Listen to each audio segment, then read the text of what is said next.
Welcome to another episode of Watch Once Over. My name is Big E. Today I'm going to be doing a collection highlight. This is a watch brand from Norway. This is called the Forteller. This is the engineer diver. This is a unique piece. Pretty hard to get, but it's actually pretty amazing of a watch. I really like it. It's super unique. I like the rehold on there. It's on a dial. It's kind of like an Aztec-y feel, and it's it's really a strange twist on a dive watch. But anyway, this is from a brand called Forteller. Um, the price on these watches are $269. Just keep that in mind, $269. So when I tell you the features, it's gonna kind of be like a no-brainer.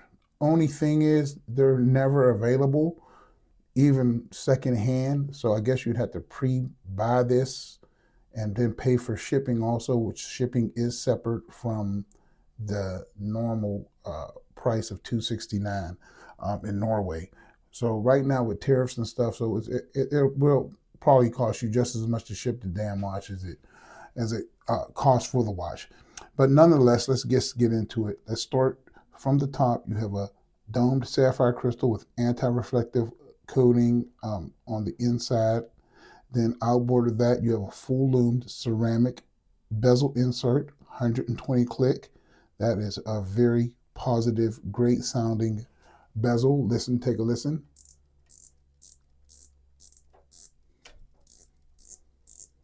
Everything lines up really, really nice.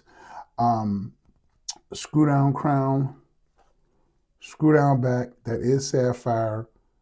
Miyota 9039 4 hertz beat movement watch with 40 hours of autonomy. And this watch is an ISO 6425 rated dive watch.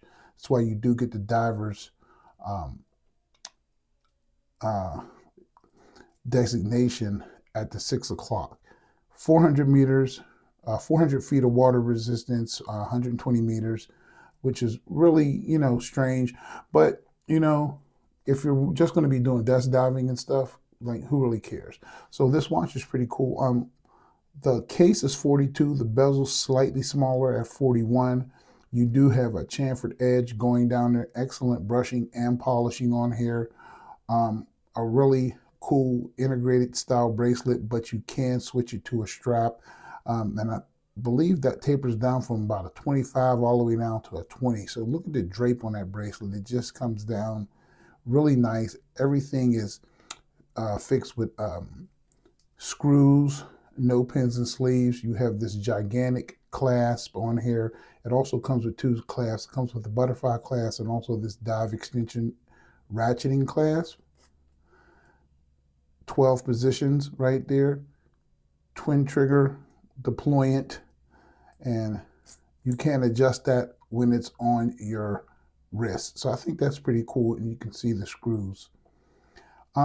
Really, really interesting. The bracelet is extremely high quality.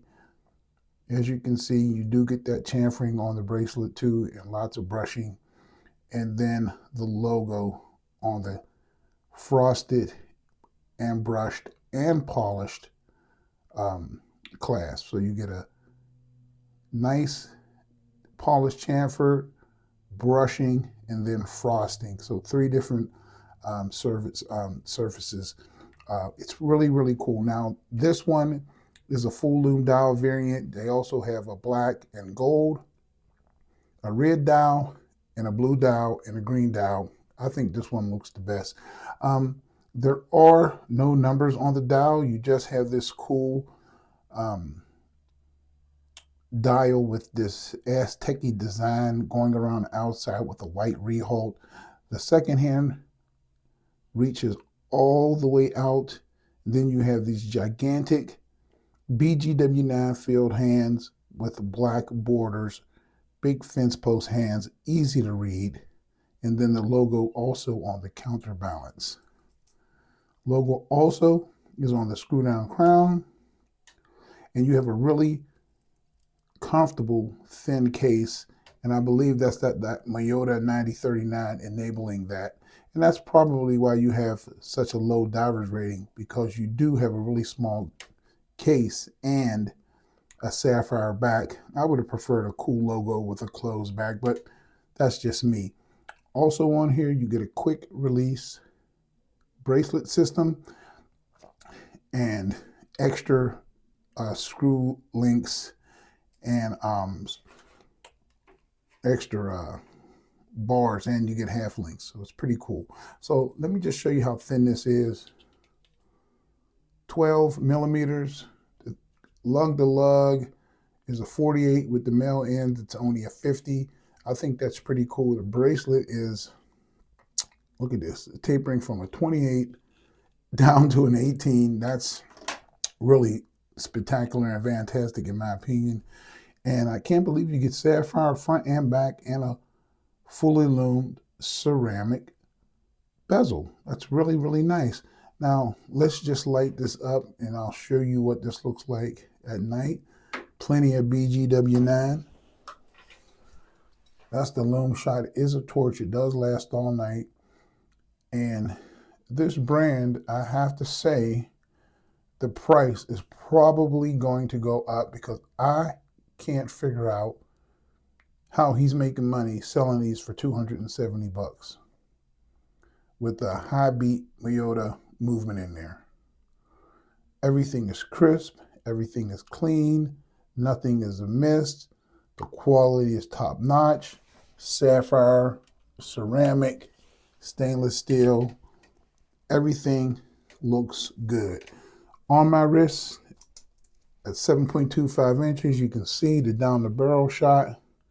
It's really, really thin. Look at that cuff shot. It does not take up that much space. This one can be worn by anybody.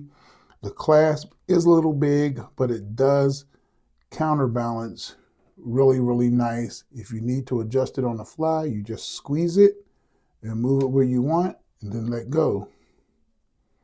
See that? Pretty daggone cool. I like it. Let me know what you guys think about this brand. This is a Forteller engineer diver. My name is Biggie. That's the Watch Once Over for today. Please subscribe. Let me know if you want me to share some more of my personal watches. God bless, and I'll catch you guys in the next video. Thanks for watching.